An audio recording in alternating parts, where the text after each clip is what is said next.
Hola, buenas tardes. ¿Qué tal? Buenas tardes. Vamos a ir esperando que la gente se conecte y damos inicio. Perfecto.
Hola, buenas tardes. Buenas tardes.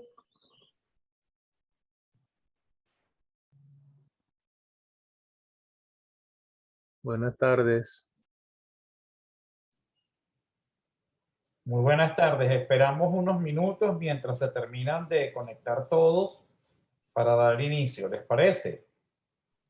Sí, claro, nos esperamos. Perfecto. De acuerdo.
Hola, buenas tardes, Eddie y Bartolomé. ¿Cómo están, hermanos? ¿Cómo les ha ido? Hola, hermanos. Buenas tardes.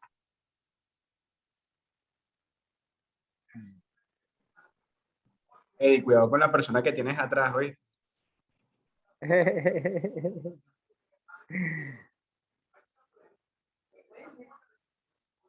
Tienes el micrófono apagado, Eddie. Ah, ya voy. Déjame quitar el fondo yo.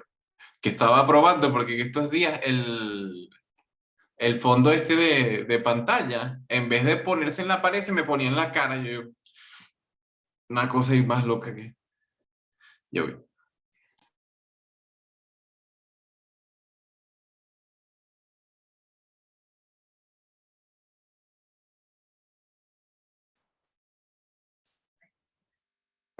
Buenas Hola, tardes. Buenas tardes. hola Hola. Ángela, buenas tardes. ¿Cómo ¿Cómo están? están? Javier, muy Ay, qué bien. Blanca, oportunidad Luis, para, Eddie. hola, de intercambiar con Hola, Ángela. ustedes, que no los he visto, pero no los conozco.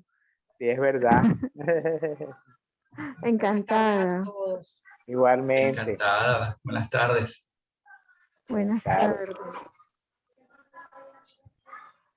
¿Quién nos saludó? Ah, Blanca. Hola, Blanca. Encantada. Tranquilita. Igual, encantada, ¿cómo están? Bien, gracias a Dios, Blanca. Bueno, muy buenas tardes. Vamos entonces a dar inicio en el día de hoy para la clase que corresponde pues a la cuarta sesión que vamos a tener en el día de hoy.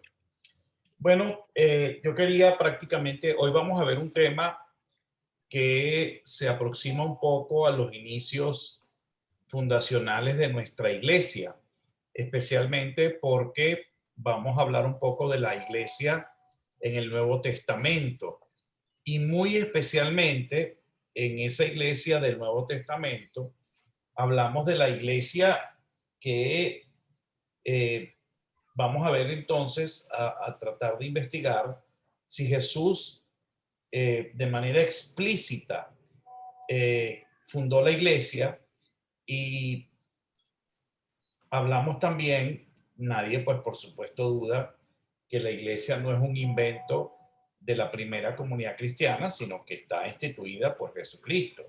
Eso es una premisa absolutamente certera, pero hay cosas que se hacen directamente y otras cosas que se hacen de manera indirecta, pues. Y yo no sé si ustedes estudiaron sacramentos, pero mi amiga Blanca, que fue alumna mía en el semestre pasado, nosotros veíamos cómo habían diferentes teorías de si los sacramentos habían sido instituidos directamente por Jesucristo y otras veces había sido instituido de manera indirecta.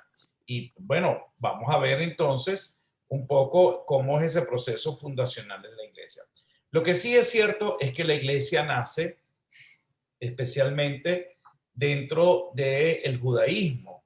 Y dentro del judaísmo, la iglesia viene siendo clasificada como una secta, como una denominación, un grupo tremendamente peligroso que va a coartar un poco los intereses de una cantidad de personas y sobre todo de los judíos que eran muy recelosos en el tema de el manejo del poder, especialmente religioso, del pueblo de Israel. Entonces, eso va a traer como consecuencia que, en primer lugar, bueno, la iglesia empieza a tener una primera persecución por parte del propio pueblo judío, del propio judaísmo. Y fíjense que a Jesús lo matan por varias razones. Una de ellas es porque él se atribuye ser Dios y eso es una blasfemia. Y por otro lado, lo matan pues porque atentaba contra los intereses del Sanedrín y del sumo sacerdote. Entonces, en esa realidad, pues surge los seguidores del Señor, que por cierto, ustedes bien recuerdan, es en Antioquía donde los llaman por primera vez cristianos. Y que además esa experiencia que les estaba trayendo de una institución que además, déjenme decirle, era fascinante. ¿Por qué? ¿Por qué era fascinante? Porque el pueblo judío era un pueblo sectario. Era un pueblo que se, digamos, atribuía ser parte de la heredad de Dios. Y eso no era mentira, porque así lo había establecido Moisés.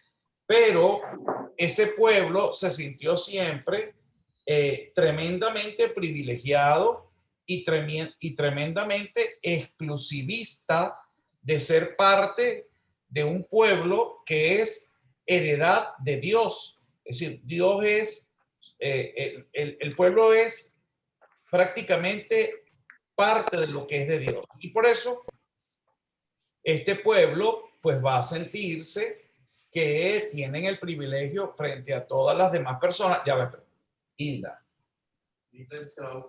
Ok, perfecto. Entonces, frente a eso, hay un elemento bien interesante porque, bueno, este grupo sectario va a tener unas características que las va a diferenciar del judaísmo.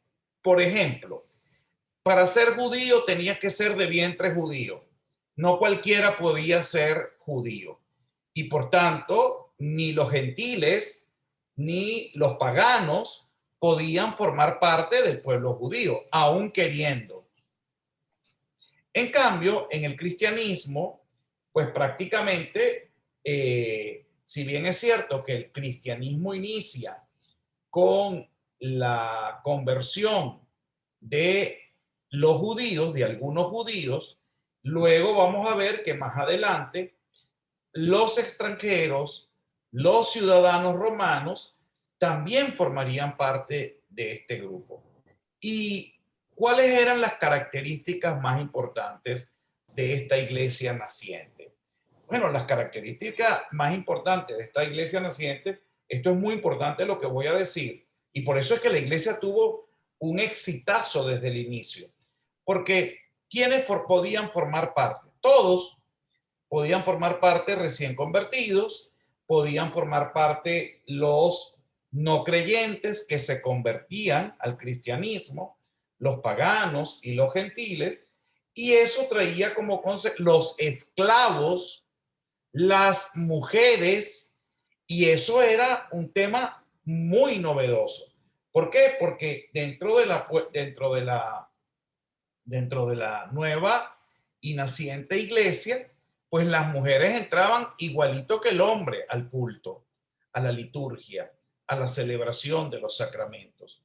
No había una diferenciación en cuanto a lo que se recibía. Y fíjense que en el pueblo judío no, claro que hay mucha diferencia. Las mujeres se colocan en un sitio aparte, los esclavos no podían entrar, los extranjeros no se podían convertir, en cambio aquí sí. Pero además, la nota más característica no es que solamente la iglesia iba a ser o iba a tender a tener un elemento popular, sino que además había algo más importante, y es en la manera, y el libro de los Hechos de los Apóstoles lo resalta en múltiples textos, donde se especifica cómo esas primeras comunidades cristianas ponían todo en común, compartían absolutamente todo y tenían un grado de atención inmenso que dentro del pueblo judío, dentro de la ley de Moisés, se solicitaba particular atención a las viudas y a los huérfanos, pero en la práctica no se cumplía. Y el pueblo judío se tomó muy en serio esto de acompañarse, esto de vivir comunitariamente este proceso de conversión y de ayudarse los unos a los otros. Fíjense que eso lo hace inmensamente grande, lo hace extraordinario. ¿Por qué? Porque, bueno, es una comunidad que caminan juntos. No es una relación individual. Es decir, yo voy al templo y voy al sacrificio, sacrifico el cordero inmolado para expiar mis pecados. No, ahora yo voy con la comunidad a celebrar el memorial de la propia fe, la actualización de la pasión, muerte y resurrección de nuestro Señor Jesucristo. Y fíjense que hay un elemento bien interesante, porque cuando esta gente se empieza a sentir el llamado porque uno de los apóstoles predicó en una comunidad y sintió digamos, el deseo de convertirse en un seguidor de Jesucristo y ser cristiano, bautizándose.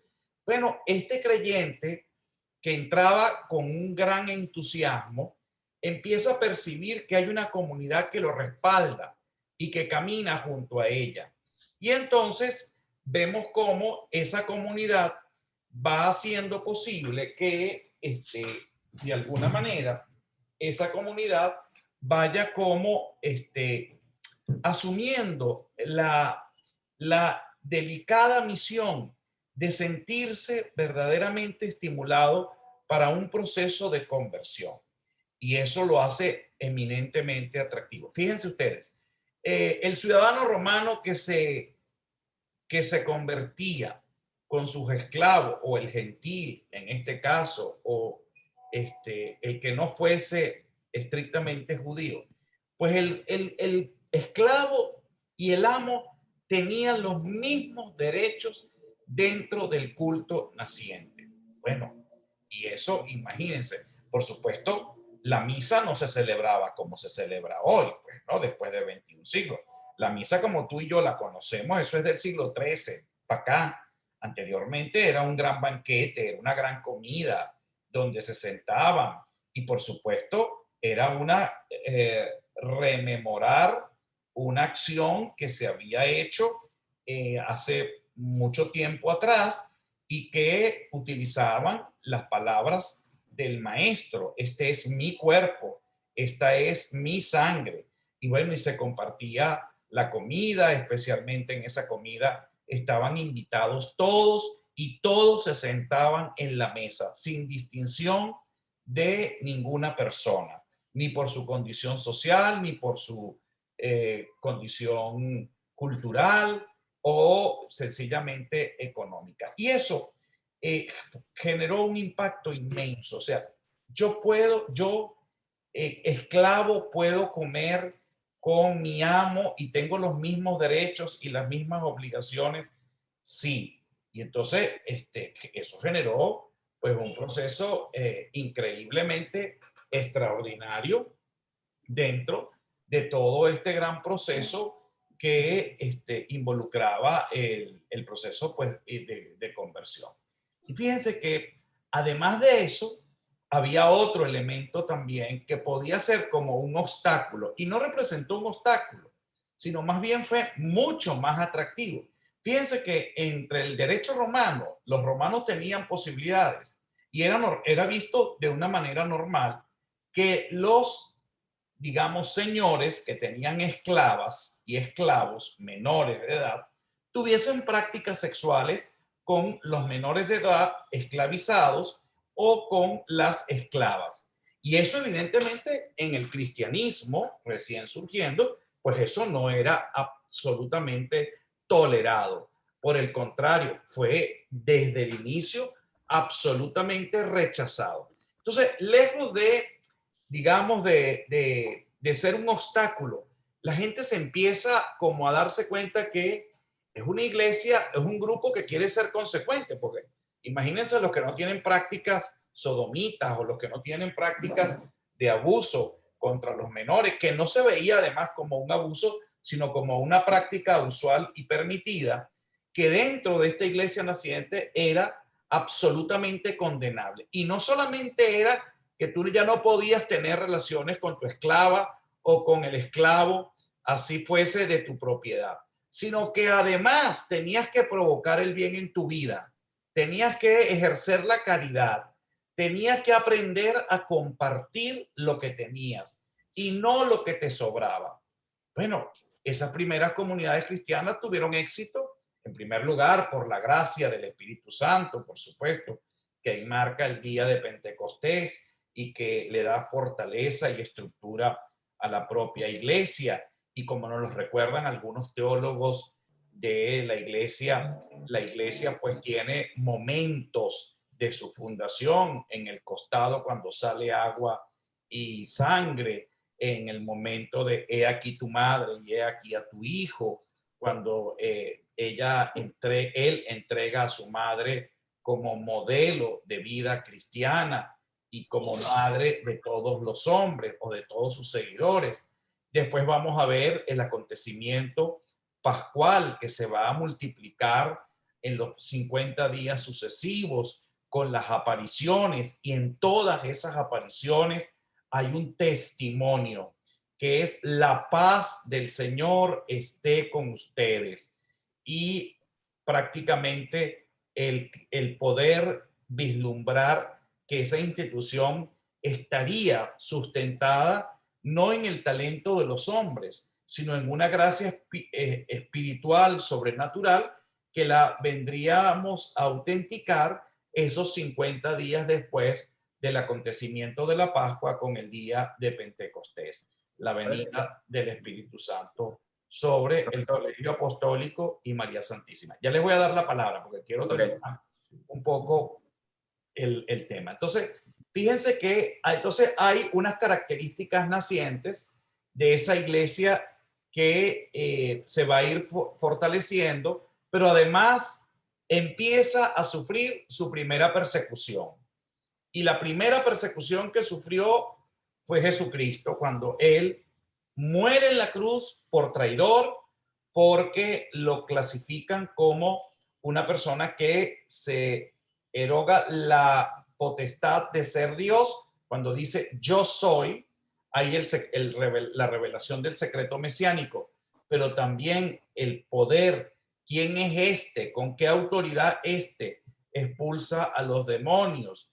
Y eso generó una gran rabia, porque eso generó una gran, digamos, frenesí entre toda la comunidad del pueblo judío. Y pues luego, por otro lado, nos vamos a dar cuenta cómo esta institución, que primero nace de manera, pudiésemos decir, no solo improvisada, sino que es un pueblo que camina juntos y que en ese caminar empiezan a redescubrir la misión a la cual Dios los habría llamado, que es un poco lo que Jesucristo vive en su revelación, que va siendo progresiva y que definitivamente Él en la cruz completa su misión en el mundo. Pero eso fue manifestado de manera pedagógica. Eso no fue que el niño Jesús desde chiquito ya hablaba todos los idiomas y que ya al abrir los ojos en el pesebre, ya él empezaba como a mandar y a tener claro lo que tenía en el mundo. Evidentemente que no.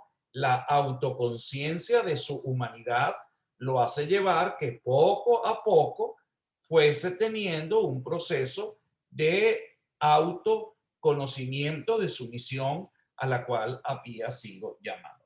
Y eso no le resta poder, sino que esa es parte de la humanidad, el entender progresivamente, porque así lo dispuso el Padre, de mantener progresivamente una relación de entendimiento y de autocomprensión en la misión a la cual había sido llamado, en la libertad de aceptar o de rechazar, salvar a todos los hombres.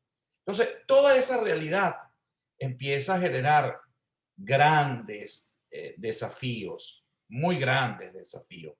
En primer lugar, la iglesia comienza a ser perseguida por el propio judaísmo, ya desde la misma muerte, condenación a muerte del Señor. Y seguidamente, el judaísmo ve muy peligroso cómo esa primera comunidad cristiana se va cada día ampliando. Y ya no son los de Jerusalén o los de Nazaret, no, sino que ya ahora es Belén, es Nazaret, es Jerusalén. Y así se va ampliando a lo largo y ancho hasta que luego vamos a ir viendo, pues llega a todo el corazón del imperio y empiezan a sentir como un gran temor de que se vaya a desvanecer la cultura, especialmente griega, que el imperio había bautizado, si pudiésemos decir, la había asumido y la había expandido a lo largo y ancho de todas las tierras que estaban bajo su dominio con su gente. Entonces, era un pueblo muy fuerte y este pueblo, el pueblo judío, era un pueblo diminuto, pero que el cristianismo prácticamente salió de la olla de presión y empezó a regarse a lo largo y ancho de todo el imperio, cosa que no sucedía con el judaísmo en el tiempo del propio Jesús, sino que eran una comunidad cerrada, era un pueblo escogido, ellos se sintieron orgullosos, nunca se preocuparon en expandirse, el cristianismo empezaba a expandirse como arroz, empezaban a multiplicarse de manera prácticamente improvisada y eso generaba un atractivo enorme, pero maravilloso, imagínense. Entonces, ¿qué hacían esos primeros recién convertidos? Bueno, la misma pregunta que tendríamos nosotros si nos sintiéramos llamados a crear pues una comunidad religiosa. Todo el mundo, entonces la hermana yo y por allá Bartolomé y cada uno de ustedes empezaría a dar aporte y yo creo y yo pienso y yo sugiero y bueno, y así surge la propia iglesia. Pero ese yo creo, yo pienso y yo sugiero viene asistido por la obra y gracia del Espíritu Santo, que es la famosa gracia de Estado. Entonces, esa iglesia al principio empieza a tener miles de preguntas. Bueno, ¿y ahora qué? ¿Qué vamos a hacer? ¿Se murió el Señor? Bueno, tenemos que hacer la Pascua, tenemos que reunirnos. ¿Y cómo se va a hacer eso? Bueno, lo que hizo el Señor, agarró un poco de pan, un poco de vino, invitamos a una comida, compartimos y repetimos las mismas palabras del Señor. Este es mi cuerpo, esta es mi sangre. Y entonces entre todos comemos, empezamos a recordar lo que nos sucedió. Bueno, así pasaron el primer digamos, milenio de la iglesia. Fue prácticamente así. O sea, no hubo oración colecta, oración de ofrendas, oración postcomunio. No hubo plegarias eucarísticas 1, 2, 3, 4, 5, plegaria eucarística la reconciliación 1 y 2, o sencillamente las moniciones de entrada, la hostia como nosotros la conocemos. No, era una comida.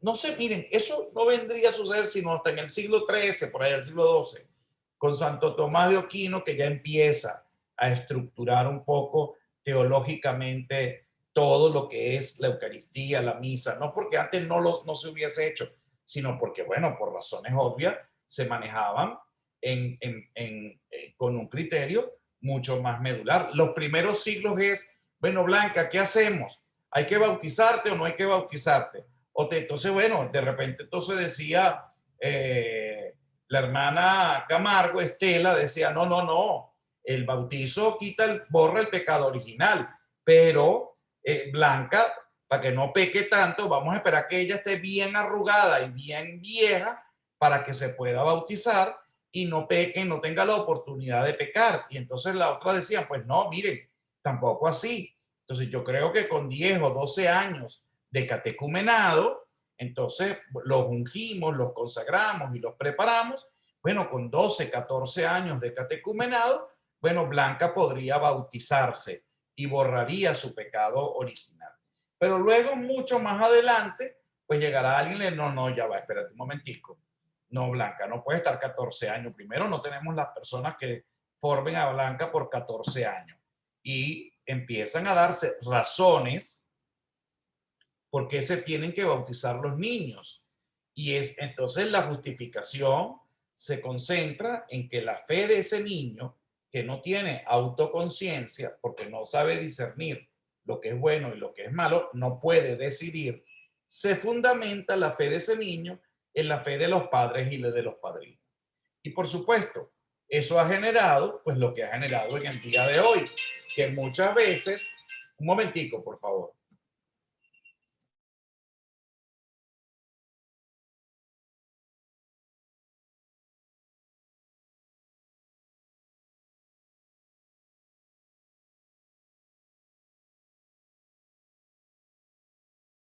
Entonces, por eso les decía, es un elemento importantísimo entender y asimilar en profundidad todo este proceso evolutivo. Y por eso, bueno, ya vamos a ver un poco cómo estos primeros 3 siglos van a ser fundamentales, van a ser esenciales en la organización y en la constitución de lo que es la iglesia. Porque van a aparecer entonces los discípulos de los discípulos, que son los padres de la iglesia. Y entonces allí empiezan, pues, San Ireneo de León, San Ignacio de Antioquía, y entre otros muchos tantos, empiezan a discernir cuál es el papel de cada uno, cuál es el papel de la iglesia, qué se entiende por la iglesia, qué papel tiene Jesucristo, qué papel tiene la mamá del Señor. Bueno, entonces salen los concilios, el de Nicea, el de Éfeso, la declaración niceno-constantinopolitano, que es, miren señores, vamos a estar claros, aquí hay una revuelta inmensa de doctrinas. Empiezan las herejías, los cismas, empiezan toda esta cantidad de elementos que las apostasías, que empiezan a estar muy presentes. Entonces, miren, vamos a hacer una cosa. Usted, Blanca, quiere ser católica, cristiana. Bueno, usted va a hacer el credo. Creo en Dios Padre Todopoderoso, creador del cielo y de la tierra. Usted no se me puede salir de eso. Y usted tiene que creer en eso. Si usted no cree en eso, no puede ser cristiano. Y fíjense que el día que uno se bautiza o el día que uno hace su confirmación o el día, por ejemplo, que la hermanita asume ser hermana consagrada, o el día en que yo me ordeno y asumo una responsabilidad, yo tengo que hacer la profesión de fe. A mí cuando me nombran párroco de una parroquia X, mire padre, usted tiene que hacer delante del obispo la profesión de fe.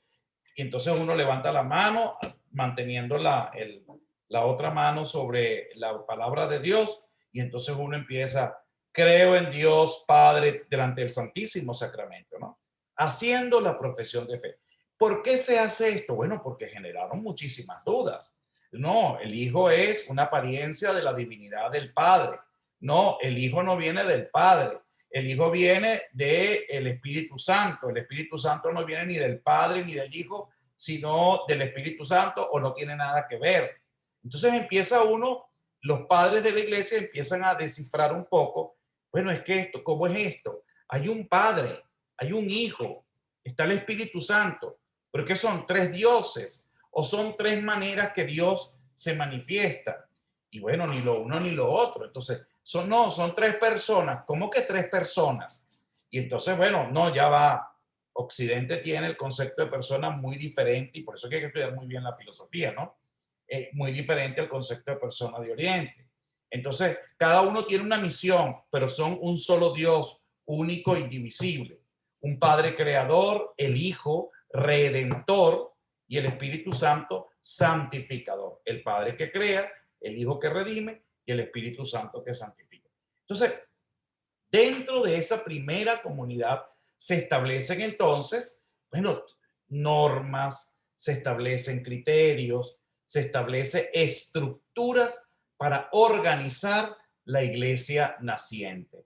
Entonces, bueno, al principio Jesús nos dijo, miren, aquí vienen obispos, después presbíteros y luego vienen también diáconos. Y hay obispos que van a ser arzobispos y otros obispos. Y van a haber párrocos, vicarios y adjuntos. No, eso es una estructura muchísimo después. Es decir, en la comprensión que la iglesia va teniendo de sí misma, por supuesto viene asistida por la gracia del Espíritu Santo.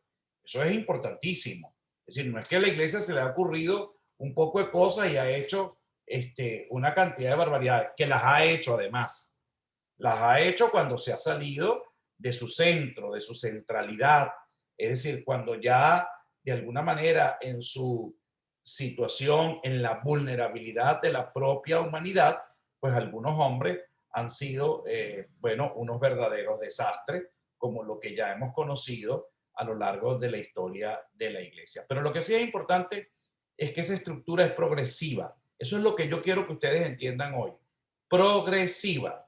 La estructura de la iglesia no se organizó así como de ipso facto, sino que fue progresiva en la medida en que iba caminando. Como fue progresiva la comprensión de Jesús de que él era el Mesías. Él no desde el primer día de nacido, épale, aquí está el Mesías. Y entonces no me quites de aquí porque tengo que estar en medio de los residuos de animales. Cuidado, cuidado. O le decía a la Virgen, no me cargues demasiado, suéltame. No, el niño aprendió a hablar como aprende a hablar cualquier niño. Jesús tuvo las mismas torpezas que tiene cualquier niño, cualquier joven, aprendió un oficio y en algún momento pues también sintió miedo, hasta en la cruz sintió miedo, cuando se dio cuenta que se sintió abandonado. Dios mío, ¿por qué me has abandonado? ¿Sí? ¿Qué es esto? Y luego inmediatamente, ya va, espérate, es que mi humanidad no me permite ver más allá de lo que estoy analizando. Y ahí dice entonces, en tus manos encomiendo mi espíritu. Y fueron las últimas palabras de confianza del Señor dentro de su proceso humano.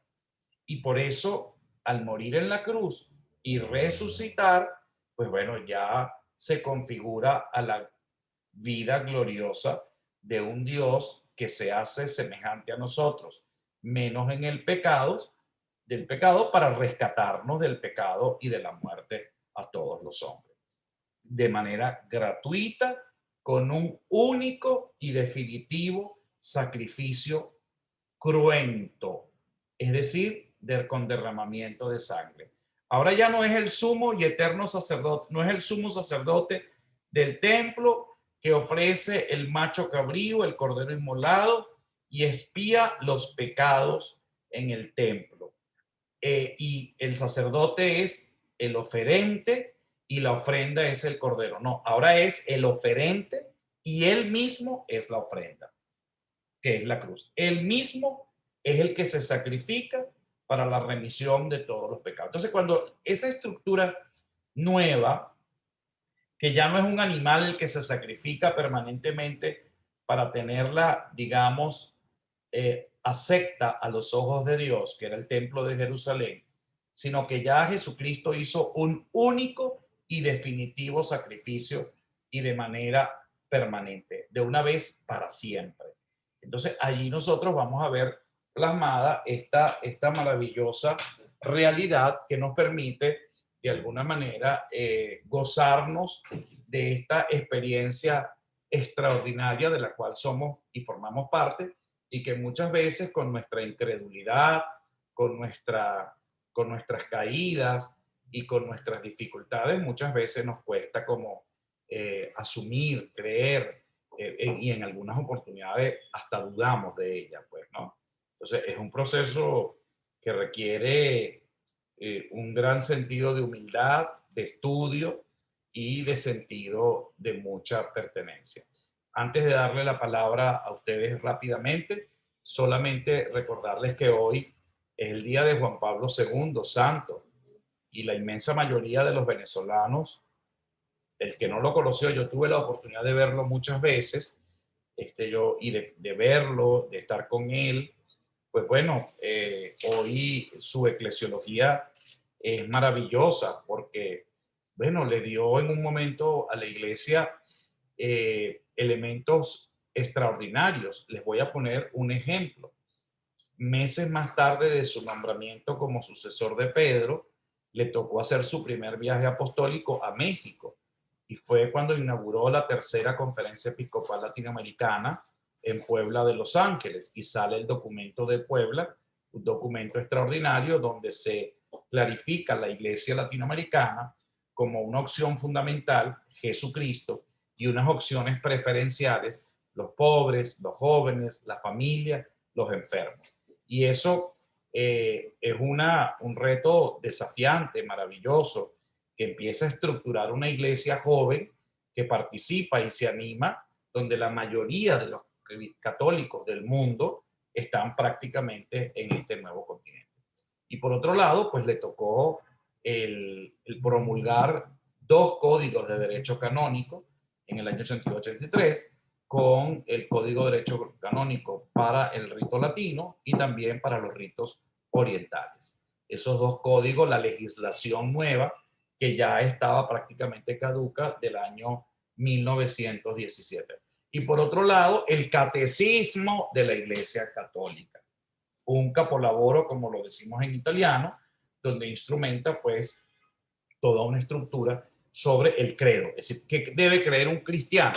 Ustedes, cuando quieran saber, lo tienen en el catecismo de la Iglesia Católica. Ahí está, fundamentada en la experiencia del credo. Vean un poco el índice y se van a dar cuenta cómo va un poco desarrollando toda la estructura teológica del credo.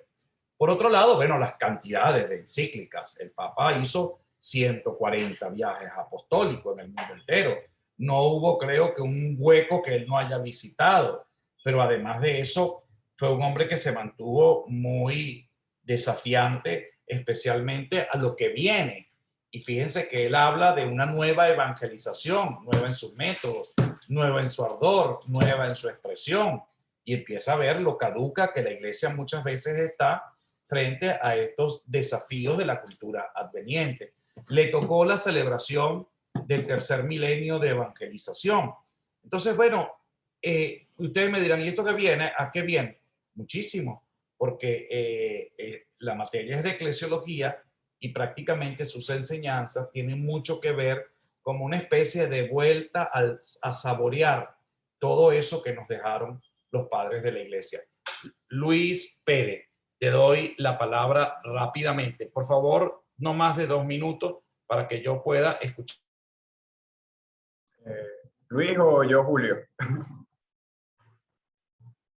Ok, chévere. No, era básicamente un inciso a toda la retórica que venían construyendo ahorita usted, en la parte de la parte cuando el cristianismo se estaba expandiendo, ¿no? Y que era derivado del judaísmo, que se pueden ver 2 tendencias. Te interrumpo rápidamente. Voy a quitar un momentico la pantalla porque debo saludar a alguien, pero te estoy escuchando perfectamente. Vale, vale. Gracias. No, nada, se puede ver claro en Pablo, esas dos tendencias en Pablo y en Pedro, ¿no? Una tendencia en Pedro que era retraída, lo convencional en los judíos, que era muy sectario, y otra en Pablo, un judío, pero se puede decir helenizado, ¿no? Y más abierto a la parte de abrirse a diferentes culturas y creencias, donde se pudiera aceptar el cristianismo, aceptar a todas esas corrientes, ¿no? Yo creo que ahí juega mucho la parte geográfica, dos puntos distintos, por lo menos Pablo en Asia Menor y Pedro en Medio Oriente, casi en Asiria también, se puede decir, Antioquía también, pero aún así se ve la influencia helenista que hay en Asia Menor, más abierta a esos puntos, ¿no? Más abierta a la diversidad, heredera de la expansión macedónica y también del imperio aqueménida, incluso iraní, que permitía libre circular de diferentes religiones y culturas. Yo creo que eso influyó mucho. Pablo jugó un papel muy importante en esa concepción doctrinal del cristianismo, la primera etapa del cristianismo. Cedo la palabra a algunos de los compañeros.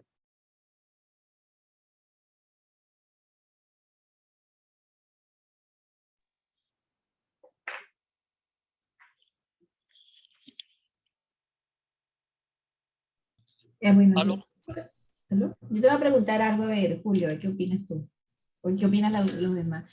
A mí no me quedó, no es que no me quedó, o sea, me confunde porque en cierta forma siempre había oído lo que estaba comentando Julio sobre la expansión de la iglesia gracias a Pablo, pero ¿cómo influye la visión de San Pedro, la de la carpa y los animales impuros?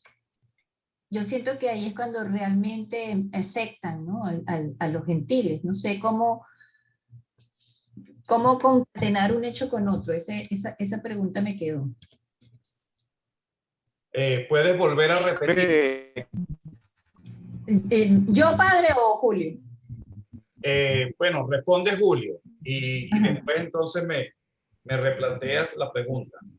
Ok, bueno, sí, no, lo que yo decía era eso, los dos puntos que la geografía jugó un papel fundamental en los puntos de vista judaicos. La de Asia Menor, Pablo, helenizado, abierto, aperturado, y la de Pedro un poco más convencional. Pero Teresita toca un punto fundamental y yo creo que la apertura de Pedro al final, ¿no? Y yo creo que eso deriva precisamente de lo que usted viene hablando, profesor, del tema de tantas conversaciones, tantos debates, entre cada uno de los grupos, quién se imponía, cómo crearon una síntesis, o básicamente eso, pues al final relaciones de poder tipo Foucaultianas también se pudieran hablar, pero es lo que está ahí presente. Yo pienso que por ahí vino también esa apertura de de Pedro, en cierto aspecto, después de ver tanto flujo de información debatible, ¿no? Claro, claro. Fíjense que aquí hay un elemento, vuelvo y te repito, qué buena tu pregunta, Teresita. Todo es progresivo, todo es progresivo.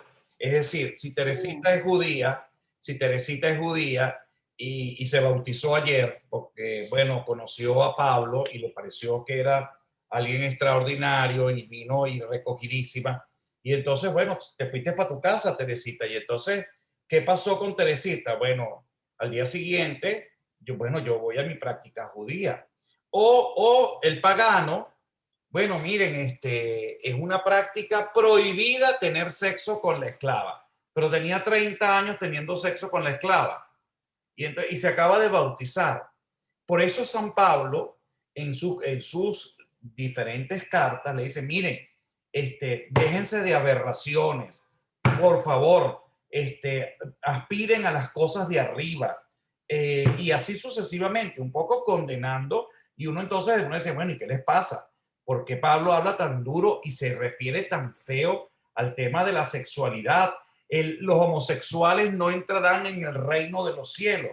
Bueno, y mucha gente a veces se siente afectada por esa expresión que es un poco fuerte, dura, digamos casi que inquisidora y no misericordiosa. Bueno, porque se refiere a una comunidad que se está convirtiendo al cristianismo y no quiere renunciar a las prácticas que ordinariamente traía dentro de su propia cultura.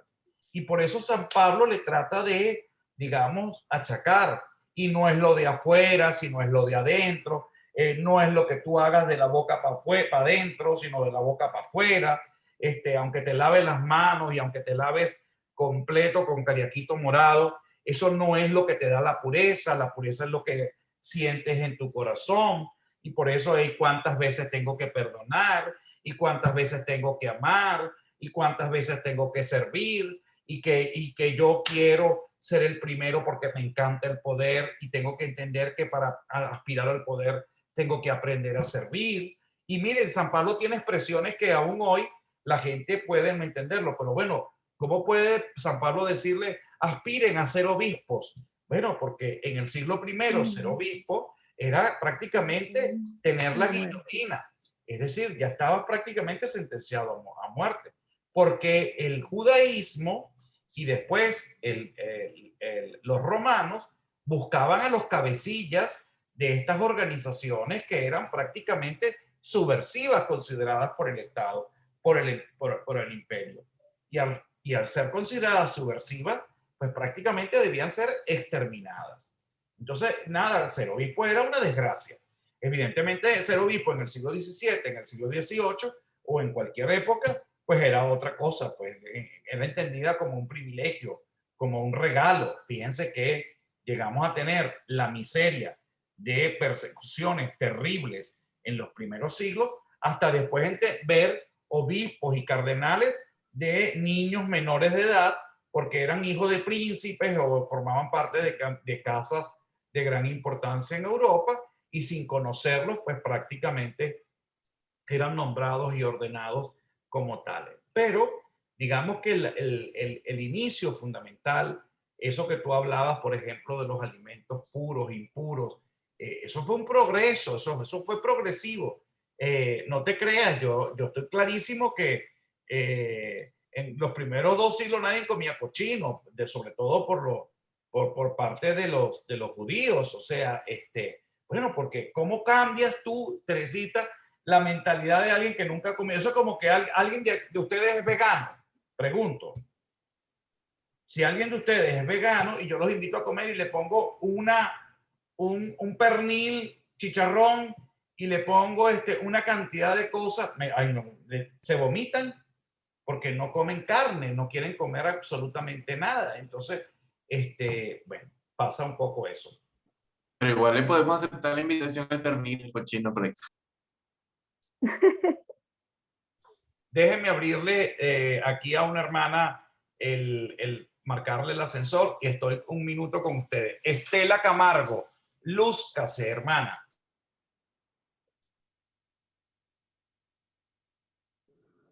Ya. ¿Cómo están? Saludos a todos.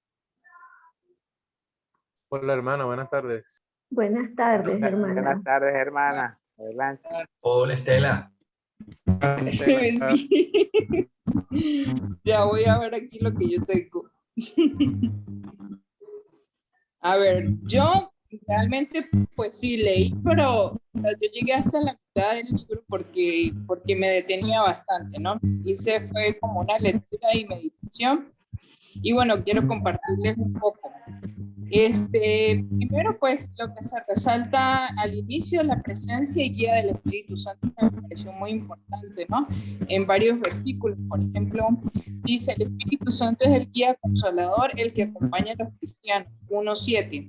1:6, reunidos. 1:14, oraban y estaban juntos en el Espíritu. 1:15, los reunidos eran uno solo. Eran unos 120. Capítulo 1:21, se organizaban, reunidos todos en el Espíritu, presente, cada vez se sumaban más. O sea, resalté un poco los versículos que nos hablan que estaban reunidos en torno al Espíritu Santo, bajo la presencia y guía del Espíritu Santo. Y luego también me llamó mucho la atención la figura de los apóstoles, que era prioritaria. Todo sucedía en torno a ellos y sus enseñanzas. Pedro les dirigía. Sus reuniones eran en torno a las enseñanzas de los apóstoles, a la comunión, porque compartían sus bienes, tanto espirituales como materiales, como lo dice ahí, ¿no? A la fracción del pan, que empezó a representar otro rito en torno a la bendición del pan, que el padre ya lo explicaba que simplemente pues era la bendición de la mesa y compartir, y pues que lo hacían en alguna de las casas, a las oraciones en común y presididas por los apóstoles. Los apóstoles realizaban prodigios y señales en nombre de Jesús, vivían unidos y todos lo tenían en común, seguían siendo juzgados y perseguidos a causa de Jesús. O sea, eso tampoco siempre, también eso hay que resaltarlo, las persecuciones. La oración era su mejor arma. Tenían un solo corazón y una sola alma. Todo era en común entre ellos. Los apóstoles eran testimonio y se les respetaba. No había necesidad entre ellos, porque se repartían los bienes de acuerdo a la necesidad de cada uno. Cada vez se sumaban más, entregaban todo, se organizaban más de acuerdo a las necesidades que iban surgiendo. Bueno, y nuevamente pues sigue en los siguientes versículos hablando de que ante la necesidad del servicio en la mesa y la predicación, deciden nombrar a algunos para el servicio, que es ahí donde se empiezan como a organizar, decía el padre, ¿no? O sea, es una organización que llevó tiempo, pero poco a poco lo fueron haciendo. Los discípulos se iban dispersando por todas partes anunciando la buena nueva. Muchos se convertían y seguían la predicación de los apóstoles, se bautizaban. Y posteriormente pues aparece la figura de Pablo, ¿no? Su conversión y luego los anuncios con Bernabé y todo eso, pero luego para saltar un poquito, me llamó también la atención la parte donde dice, o sea, donde veo que empieza a aparecer la palabra iglesia, ¿no? No sé a qué tanto se refiere, yo la entiendo es como el pueblo que se reunía, ¿no? La palabra iglesia empieza a aparecer con mayor frecuencia en el texto 9:31. Las iglesias por entonces gozaban de paz en toda Judea, Galilea y Samaria, se edificaban y procesaban en el temor, progresaban en el temor del Señor y estaban llenas de la consolación del Espíritu Santo. Luego Pablo, después de la predicación regresa y también ahí aparece la palabra iglesia, enviados por la iglesia. Y recuerdan a todos pues lo que habían hecho y los prodigios. Y posteriormente pues está lo de que es el concilio de Jerusalén, que todos tratan de ponerse de acuerdo en torno a que no debe haber distinción de ellos. Pues el Señor purificó sus corazones, nos dice Santiago. Nosotros creemos más bien que nos salvamos por la gracia del Señor Jesús, del mismo modo que ellos, refiriéndose a los gentiles. Como Dios al principio intervino para procurarse entre los gentiles un pueblo para su nombre, para que el resto de los hombres busque al Señor y todas las naciones sean consagradas y mi nombre sea conocido. Más o menos eso fue lo que quise resaltar de lo que consideré como más importante de esos primeros capítulos. Maravilloso, hermana. Muy bien. ¿Alguien más que quiera participar libremente sin que pero por favor no repitamos, sino que demos aportes nuevos? Por aquí. Adelante. Estoy como nueva gente, pero mi nombre es Ignacio. Nueva gente es mi correo electrónico. Ok. Dos cosas que me asombraron, que me llamaron mucho la atención, es la sencillez, cómo van organizándose, cómo se va haciendo la estructura de la iglesia. Resulta que los apóstoles estaban muy atareados y muy afanados con todo el trabajo de la predicación y demás. Se juntan a rezar. Un momentico, Zoila, estoy en clase. Es que mi esposa me está llamando, disculpe, que me escuchó hablar y le contesté. Se juntan a rezar y al final llegan a un acuerdo. Bueno, vamos a que se propongan los más idóneos, los más fieles, y entre ellos vamos a escoger a los que van a ser los servidores. Eso bien distinto a como normalmente se designa, vamos a decir, los cargos en el resto de la sociedad y sobre todo en aquella época, ¿no? Entonces, primero, la sencillez y cómo esa sencillez parte de una oración inicial, lo que digamos de un discernimiento, y a partir de ahí se designan las autoridades y se escogen las personas. Y otro asunto que me llama especialmente la atención es lo que hoy en día llamamos el monitoreo, seguimiento y acompañamiento, como una de las cosas importantes en los procesos de organización. Y resulta que eso se hace en la iglesia desde el principio. Los primeros evangelizadores en las diferentes iglesias fueron eso, más que predicadores, fueron acompañantes.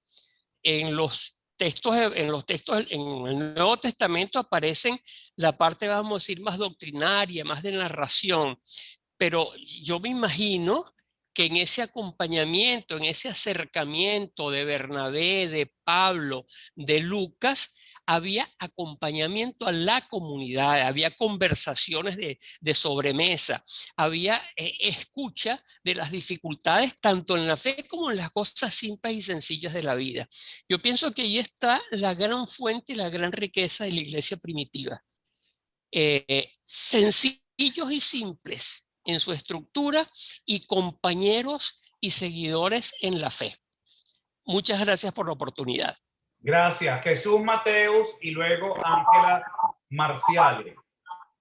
De lo que estoy leyendo en todo lo que son los Hechos de los Apóstoles, realmente destacan dos cosas. Una, que somos linaje de Dios, ¿no? Y cuando llega Pablo a Atenas, al Areópago de Atenas, les recuerda a todos que el Dios que hizo el mundo y todo lo que hay en él no vive en un santuario fabricado por humanos, pues es el Señor del cielo y de la tierra. ¿Qué significa esto? Hay otro aporte que lo dice también en Lucas, en el capítulo 18, versículo 9, cuando nos dice: no tengan miedo, sigue hablando y no calle. Una tarea que tenía esa iglesia misional, demostrando obviamente que el Señor está resucitado y que da una buena nueva. Además, la presencia permanente del Espíritu Santo. Es decir, no bastaba con ser bautizado, sino también tenía que tener el influjo del Espíritu Santo. Por eso es que es muy importante el testimonio de Lucas a lo largo de los 28 capítulos, donde también resalta lo que es la iglesia. Esta iglesia que va a tener su centro de operaciones en Antioquía, donde por vez primera se va a evangelizar a los paganos. Ese es un aporte demasiado importante. Además que el relato del libro de los Hechos de los Apóstoles, cuando uno lo aborda, los 28 capítulos por completo, uno se encuentra como con una película de los comienzos de esa iglesia que aún se mantiene y que nos recuerda que tenemos que ser una iglesia misional. Adelante. Muy bien, Ángela. Buenas tardes, Jesús padre. Mateo, quítame la manita. Gracias. Yo me voy a ir a hablar de Pedro. La primera parte del Hecho de los Apóstoles resalta la preeminencia de Pedro en la iglesia primitiva. Y a mí, utilizando su palabra inicial de extraordinaria, me parece realmente un proceso extraordinario que en 35 años todo un grupo de galileos que venían de galileos que la misma Biblia, que la misma palabra describe como analfabetas, hayan construido un proceso tan fuerte, tan poderoso. Desde lo que pasa en la resurrección, la ascensión y luego la reagrupación de ellos en Jerusalén, luego el primer discurso de Pedro posterior al milagro, a Pentecostés, que fue un hito. Él da un primer discurso que me parece valiosísimo, porque en ese discurso Pedro da un mensaje valiente. Él relata la historia de Jesús, pero también pone una señal muy clara cuando habla de un Jesús vivo y un David muerto, en el Salmo, tomando como referencia el Salmo 16, y habla de un Jesús Mesías, tomando en cuenta el profeta Joel. Entonces, eso me parece un gesto valiente, una persona que venía de una tradición, de una cultura, hablando de esa forma en su primer discurso. Me parece muy importante. Y lo que se refería a Teresita sobre Cornelio, y yo pienso que ese fue el primer paso. Quien dio admisión a los gentiles fue Pedro. cuando Pedro dice, sueña, tiene este sueño y después va a ver a Cornelio. Él lo bautiza y lo incluye dentro de la iglesia primitiva, lo acepta. A mí me parece que todo esto es extraordinario porque solo en 35 años que pasan en ese primer periodo, desde la resurrección hasta la muerte del último de los apóstoles, se da un proceso de cambio increíble que lleva a una iglesia a expandirse por toda Asia Menor, o sea, demasiados sitios y a instalar iglesias. Eso es tremendo, pero comienza con un grupo muy pequeño de personas que en sí no tenían ni siquiera, pienso yo, la idea de lo que se iban a enfrentar. Maravilloso. Ahora, hermana Christmas Joy Catalán, adelante. Más breve, más breve. Bueno. Ángela, quita la manita para ya saber que ya pasaste. Bueno, investigué un poquito cómo es la iglesia según los Hechos de los Apóstoles a San Pedro y San Juan. Y quería resaltar un poco sobre el apóstol Juan. El Evangelio de Juan en comparación de los sinópticos, que difiere mucho a los llamados Evangelios sinópticos San Mateo, Marcos y Lucas. En vez de parábolas, Juan incluye largos discursos. Juan relata solo 7 milagros bien seleccionados, conocidos como señales. Y en sus milagros revelan siempre algo de la gloria de Jesús, a diferencia de los otros evangelios que muestran la realidad del reino de Dios. El Evangelio de Juan contiene las palabras yo soy. El propósito de su evangelio como tal se ha escrito para que Jesús es el Cristo, el Hijo de Dios, para que creyendo tengáis vida en su nombre. Y como tal estaba escrito el evangelio alrededor del año 90 después de Cristo. El tema principal del Evangelio de Juan es la gloria de Jesús como hijos de Dios. Gracias. Muchas gracias. Zvier Mubayet. Hermana Crisma, quíteme la manita. Muchas gracias, buenas tardes. Para que no se me entrecorte la intervención y poderla hacerla rápido, padre, la voy a hacer sin la cámara. Bueno, voy a enfocar mi intervención en relación a lo que estamos hablando ahorita sobre el acompañamiento. Fíjense que el acompañamiento, la Iglesia Católica siempre lo ha tenido muy, muy presente. De hecho, hasta de forma hasta muy sutil, hasta en los ritos. Una vez yo recuerdo que cuando era monaguillo, le preguntaba al padre, bueno, en el rito de entrada que va el sacerdote junto con el monaguillo, pero teníamos que practicar porque teníamos que ir exactamente con el mismo paso. Eso no era caprichoso ni un rito como militar, sino más bien que eso es lo que representaba el acompañamiento de Jesús, o sea, con el pueblo. Pues por eso es que los pasos eran parecidos y similares. Y cuando usted también decía que, bueno, que todo era por la gracia del Espíritu, ese caminar, ese que siempre ha existido, siempre hemos sido acompañados a través de Dios. Él dice, estaré con ustedes hasta el fin de los tiempos. Por eso que cuando se habla de los hechos de los apóstoles, que aunque aparezca el nombre de los hechos de los apóstoles, toda la historia trasciende sobre un único personaje, que es Jesucristo, actuando directamente o su acompañamiento a través de su espíritu. Y para cerrar, fíjese que es tan importante este acompañamiento a través de toda la historia que podemos leer en los hechos, que aunque pasan cosas malas, siempre el Espíritu hace de eso malo algo bueno. Por ejemplo, cuando usted tocó el tema de la persecución hacia los cristianos, hecho acto seguido de cuando San Esteban empezó a señalar a los líderes, entonces lo apedrean y matan a Esteban, entonces al final del mente toda la comunidad se esparce, pues, y sale y se va a Samaria, a Judea, y entonces ahí es donde realmente, movidos por el Espíritu Santo, pasa a ser de ese movimiento que nosotros conocemos local, intrajudío, se convierte en un movimiento realmente internacional, multiétnico, donde aceptan a todo tipo de personas, justamente naciendo de Antioquía, y que se expande por todo el Imperio Romano, gracias al apoyo y el acompañamiento del Espíritu Santo. Muchas gracias. Muy bien. Adelante, la persona que sigue es Eddie Camejo. Eddie Camejo, después Luis Perdomo y después Teresita. Svier, quítame la manita para ya estar. Mubayet. Ok, bueno, padre, yo quería ver un poco la valentía también de esta comunidad cristiana, de hecho, donde ya prácticamente no le temen a la muerte. Y hay otra cosa que me parece muy curiosa, que a pesar de tener el tema del Espíritu Santo y todo lo demás, sigue siendo una comunidad humana, ¿no?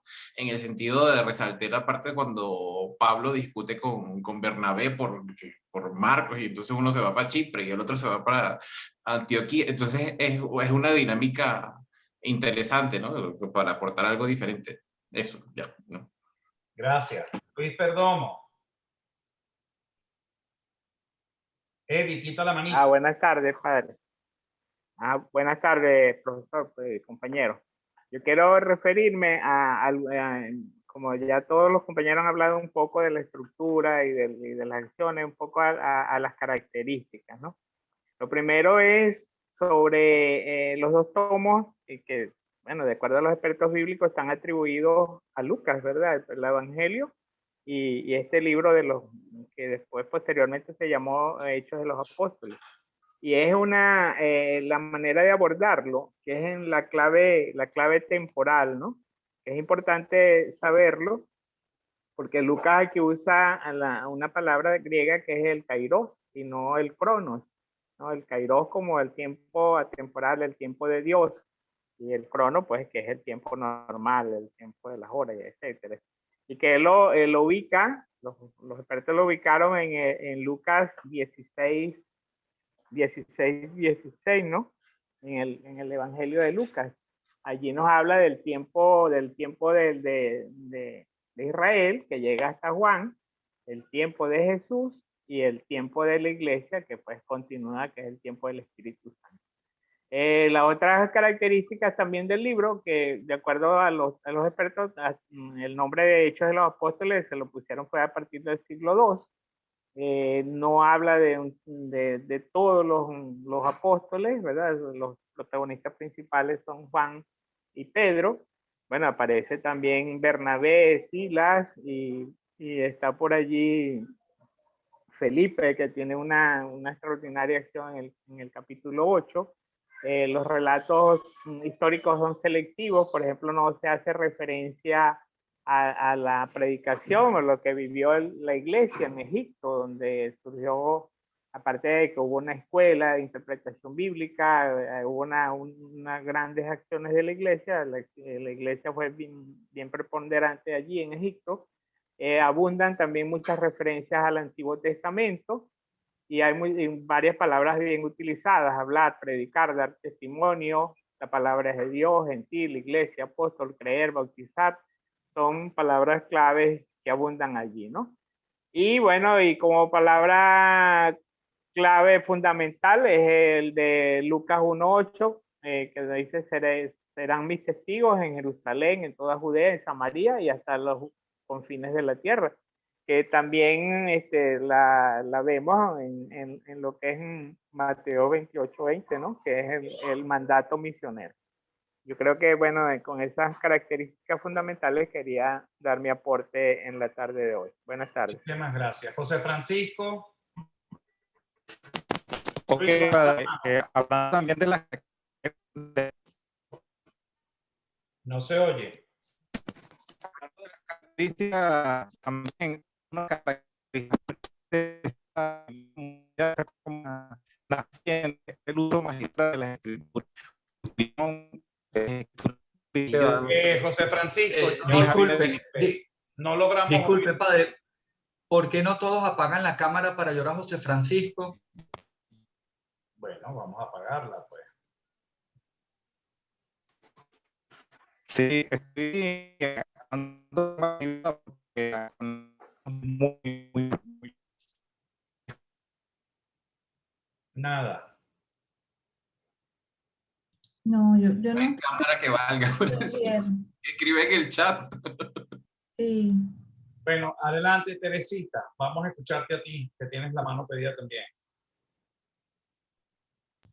Adicionalmente a lo que ya he mencionado, me gustaría agregar la existencia de las dos iglesias, la iglesia de Jerusalén, la iglesia de Antioquia, cómo la iglesia de Jerusalén en cierta forma se convierte en el centro de mando de las iglesias, y luego cuando también surge el concilio de Jerusalén, justamente para dirimir las diferencias entre el rito, las costumbres y ritos judíos, y si era necesario que los gentiles adoptaran esas costumbres, ¿no?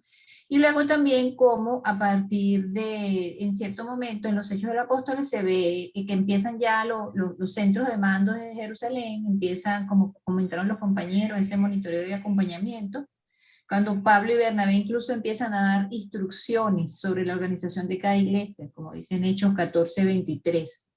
En cada iglesia había que designar presbíteros, después orar, ayudar, encomendarlos al Señor.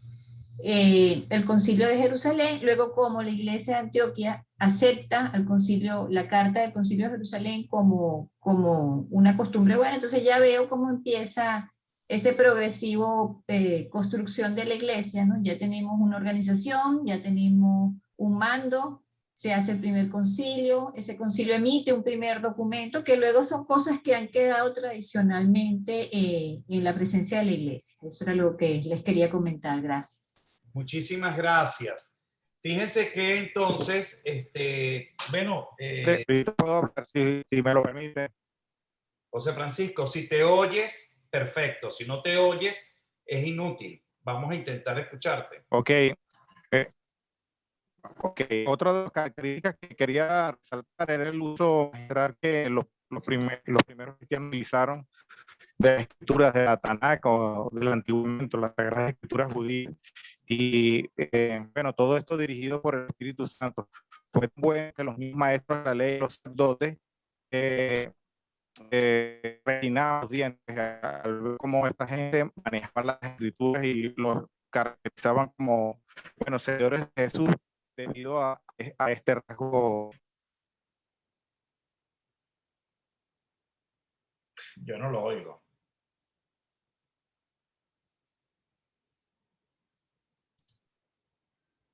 No, padre, no se oye, no se oye. Yo tampoco logro oírlo.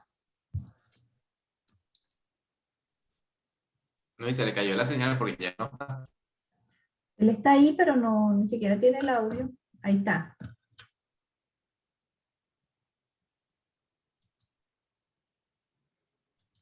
Bueno, José Francisco, te toca buscar un internet en mejores condiciones para poder a dar tu aporte, porque honestamente yo no logro escucharte.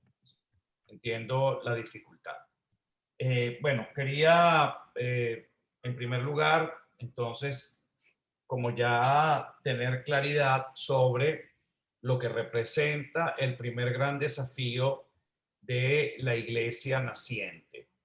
Y ese gran desafío lo vamos a ir viendo de manera paulatinamente, cómo se va ella enriqueciendo gracias a las prácticas y a las reflexiones que de ella misma van surgiendo. Fíjense que en las primeras comunidades eclesiales, pues el diaconado cumplía una misión extraordinaria.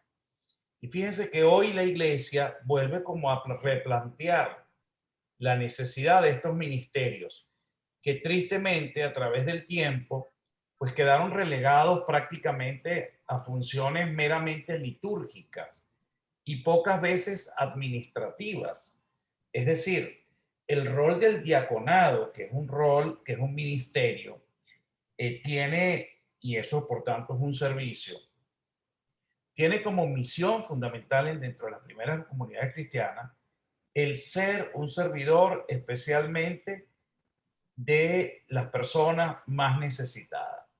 Eran prácticamente los administradores de esas comunidades y no solamente acompañaban en la administración de los bienes de esa comunidad, sino muy especialmente socorrían a las personas que vivían o padecían alguna situación especial.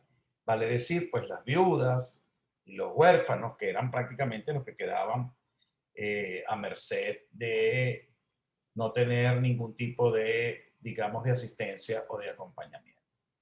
Entonces, la iglesia, esa iglesia naciente va a ir también ejerciendo, como es una iglesia que se encarna en la cultura de cada tiempo, la iglesia, esto es importante lo que les voy a decir, yo pensé que alguno lo iba a decir y no lo comentó.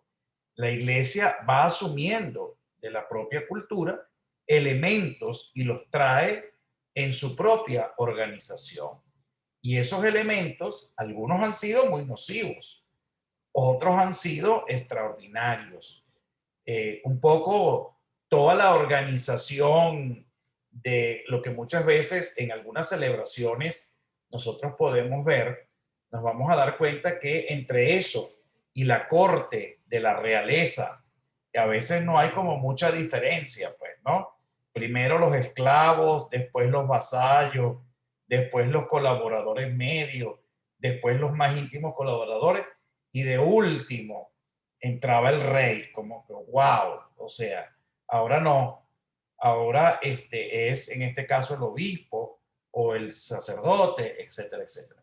Y luego no hablemos de la parafernalia, de todo lo que es el adorno que muchas veces nos envuelve, ¿no? El tema del trono, donde se sienta el obispo, el sacerdote. Fíjense que hay épocas donde aquella cosa era como que uno tenía que mirar como para arriba, pues, ¿no? Y uno no sabía si tenía o tiene enfrente a un servidor, a un pastor o a un rey.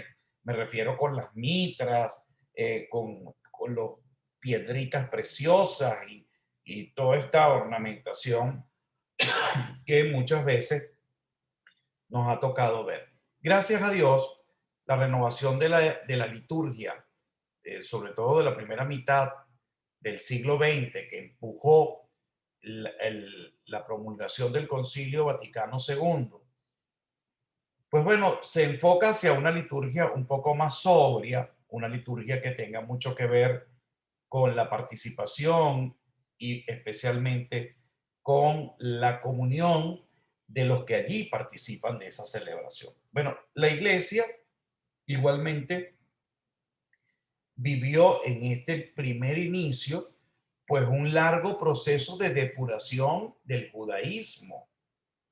Miren, hay una expresión que es 100% judía. Gracias a Dios tengo salud. Yo le pregunto, Eddie, tú cuando vas al médico y tienes sospecha de que tienes algo, yo cada ratico me estoy haciendo las pruebas de COVID, ¿no? Porque me pasan por arriba, por debajo, por los lados, y entonces, wow, uno tiene que vivir prácticamente casi que en una eterna cuarentena. Y entonces hay que irse a hacer la prueba del COVID. Entonces cuando uno ve el examen, uno va como chorreado, asustado. Y hasta que, ay, negativo, ay, gracias a Dios. Uno dice gracias a Dios. O cuando haces un examen cualquiera, o cuando, bueno, te sacaste un quinito, bueno, el quino no, se me cayó la cédula, el Loto Florida, y te sacaste el loto, y entonces Teresita se perdió de clase porque Teresita Moreno ahora se metió $100 millones, y entonces se hizo millonaria, ya no tiene clase, ya no tiene tiempo para salir. Y entonces ella dice, Teresita, gracias a Dios me gané el loto, cambió mi vida, ¿no? Entonces, ¿qué deberían decir los que no se ganan el loto? ¿Qué deberían decir cuando la prueba te sale positiva?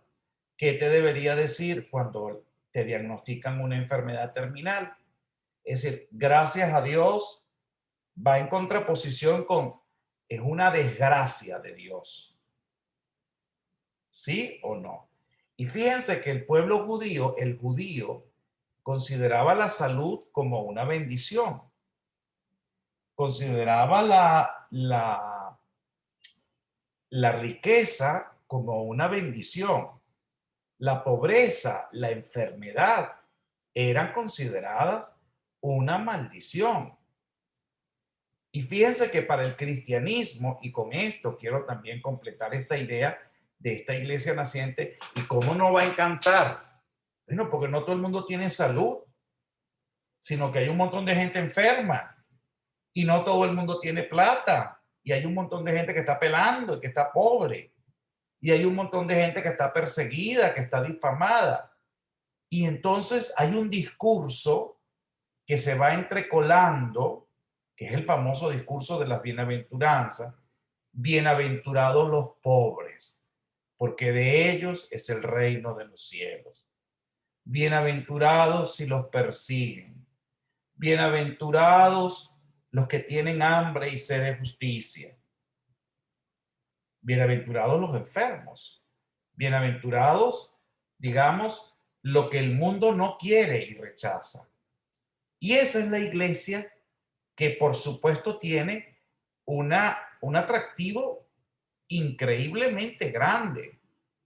El leproso para el pueblo judío era una maldición, un castigo de parte de Dios. Y en el Nuevo Testamento, los enfermos son los benditos de mi Padre. Y los pobres, de hecho, ya no quiero ser rico. Quiero ser pobre para ser libre y para ser de Dios. Y por eso yo no tengo ningún problema en desapegarme de mi casa, de mis bienes, de mis tierras, porque he encontrado la felicidad junto a Dios. Y ese es el éxito que tiene la iglesia. Y un éxito inmenso, porque la gente empieza a ser tratada, empieza a ser seguida de manera unipersonal.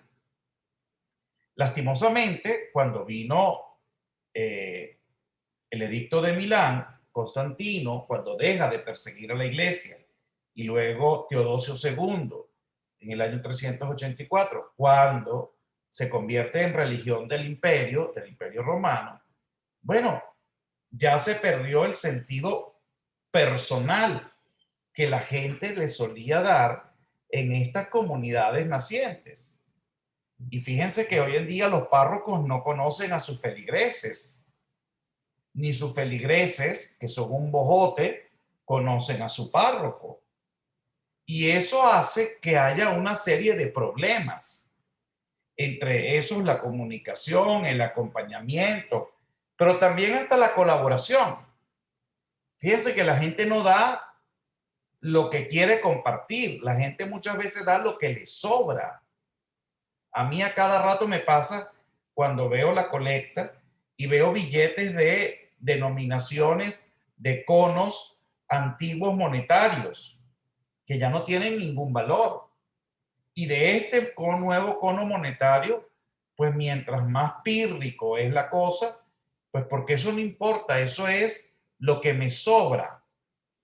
Y fíjense cuántas veces yo he visto gente muy bien trapeada, con una buena cantidad de dinero en la cartera, buscan el billete de menor denominación para darlo en la colecta.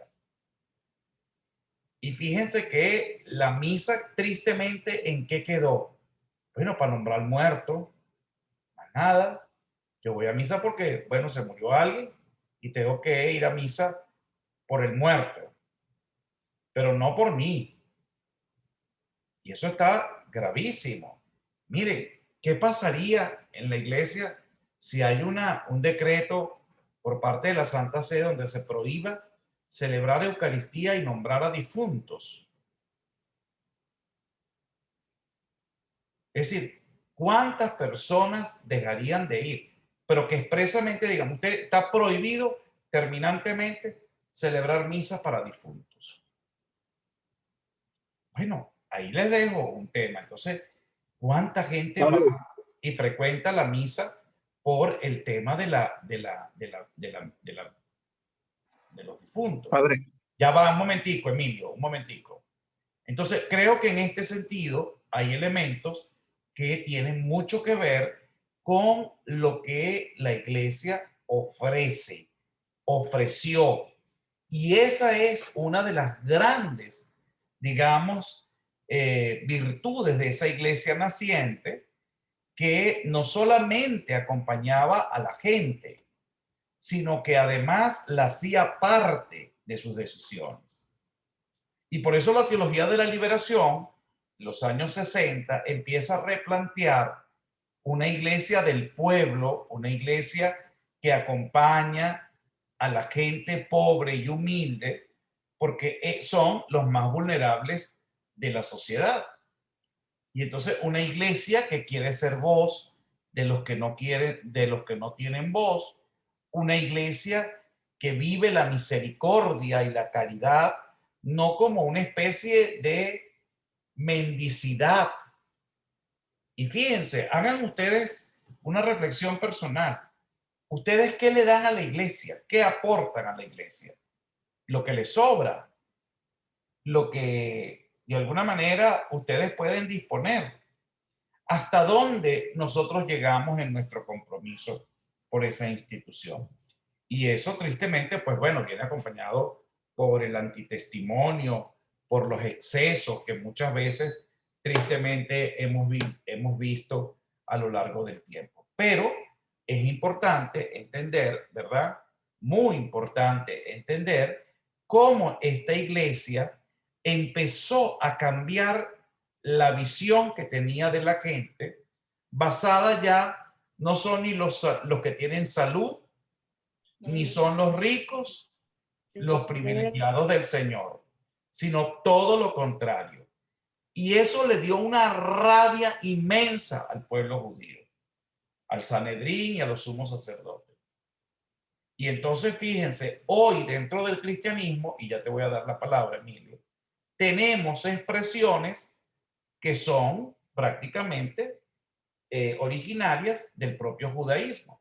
Esa expresión cuando decimos, gracias a Dios terminó la clase, gracias a Dios tengo salud, gracias a Dios me salió un tremendo trabajo. Algunos de ustedes me dirán, entonces no debemos decir eso. No, por el amor de Dios, sígalo diciendo. Lo que quiero es que estés consciente que eso es una expresión de muy antigua, antes del propio cristianismo. Pero que eso no significa, y que recuerdes que cuando te enfermes o cuando vivas una situación totalmente contraria a lo que genere tu bienestar, no te olvides que estás todavía más cerca de Dios. Y no te olvides que todavía tienes mucho más gracia de Dios. Y eso es importante. Miren, yo tengo 54 años y yo recuerdo que mi catecismo, que era un catecismo popular, decía, Dios premia a los buenos y castiga a los malos. Y yo recuerdo que mi catequista me preguntaba, que era una señorita ya bastante mayor, usted jovencito, ¿en dónde se ubica? ¿En los buenos o en los malos? Y yo, que era un sinvergüenza, le decía, a veces en los buenos y a veces en los malos. Trato siempre comenzar en los malos para terminar siendo bueno. Pero, evidentemente una iglesia así no se puede tolerar. Dios no premia a los buenos ni castiga a los malos. Dios nos invita a todos a la conversión de nuestros pecados, a la reconciliación. Y algunos, bueno, lo intentan el último minuto de su vida y tiene la misma validez de aquel que durante toda su vida pues vivió pegado al evangelio. Emilio, dime, que ya estamos a hora de terminar.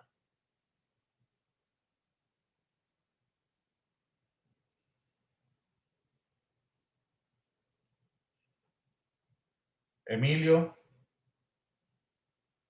Así, padre, que lo que usted decía de la misa, es que hay una cosa sorprendente. El derecho canónico actual establece que los domingos una misa debe ser pro populo y las grandes solemnidades. Y yo he ido a vigilia pascual donde nombran la lista de difuntos antes de comenzar la vigilia pascual. Es lo que usted dice. O sea, es raro incluso conseguir una iglesia donde usted vaya a misa dominical y se haga la misa pro populo, que es un mandato.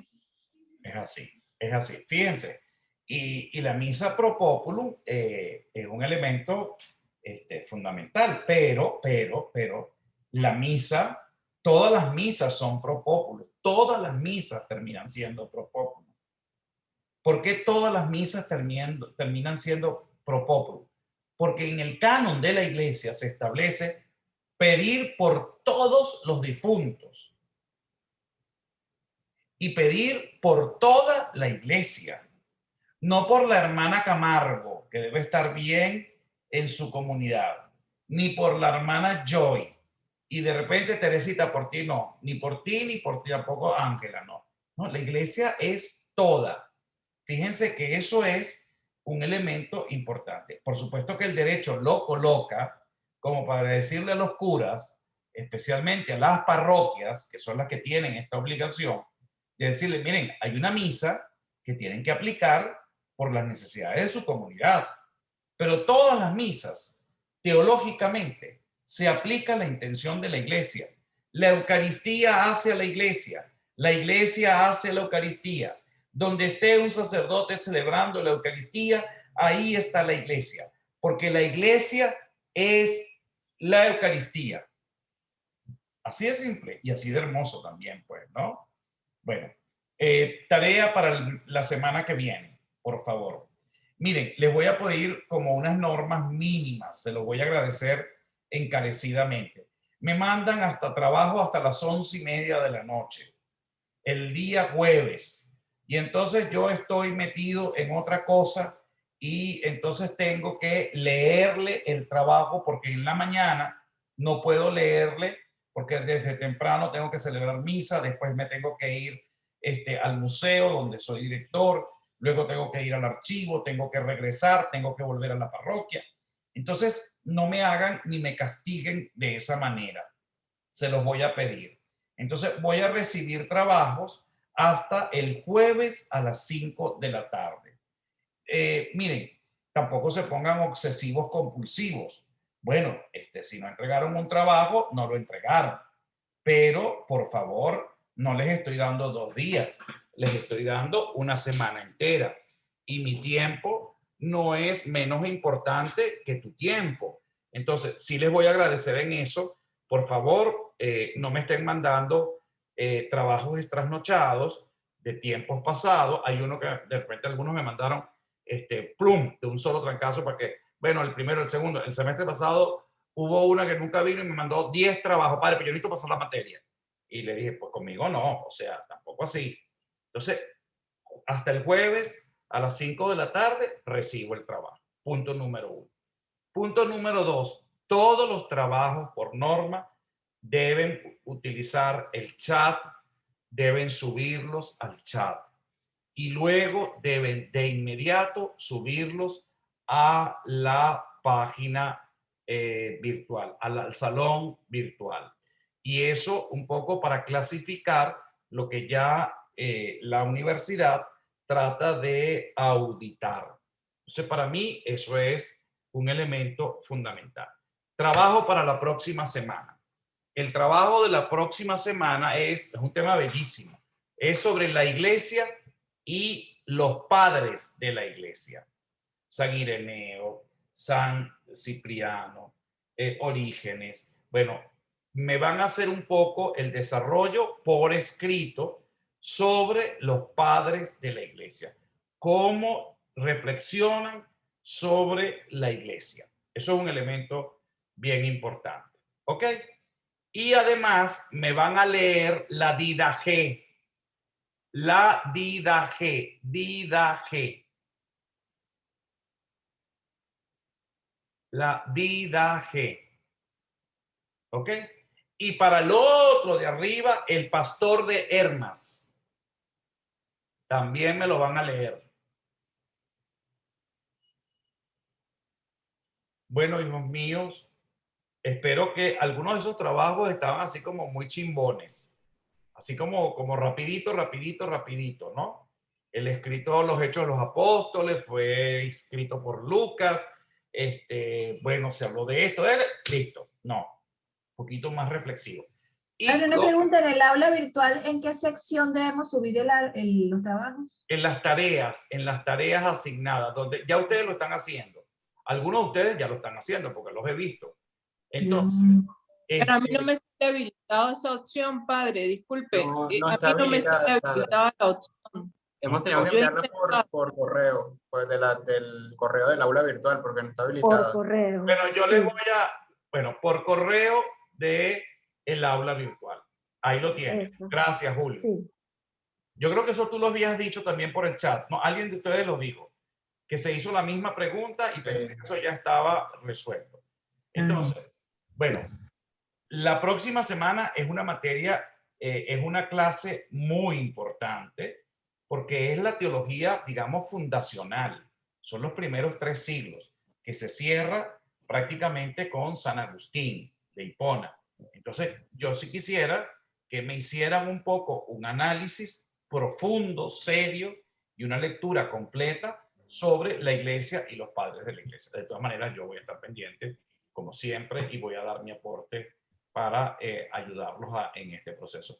Pues hoy estoy muy contento, los aportes han sido muy buenos, los felicito, Dios me los bendiga a todos, cuídense mucho, nos vemos la próxima semana y por favor estoy totalmente a la orden en los chats, siempre y cuando mantengamos un horario que sea fácil y cómodo para yo poderle responder. Lo hago con muchísimo cariño, lo hago con mucho gusto. Esta materia vale la pena leerla. No se conformen solo con las reflexiones que venimos aquí a compartir. Por favor, colóquenme la bibliografía. Me he dado la tarea de mandarle por PDF unos 15 libros que se los envíe en el chat. Es para que los lean, es para que los revisen y no simplemente para que los tengan allí de adorno. Un gran abrazo, saludos a todos. Se les quiere mucho y muchas bendiciones. Hasta luego. Hasta luego. Buenas tardes.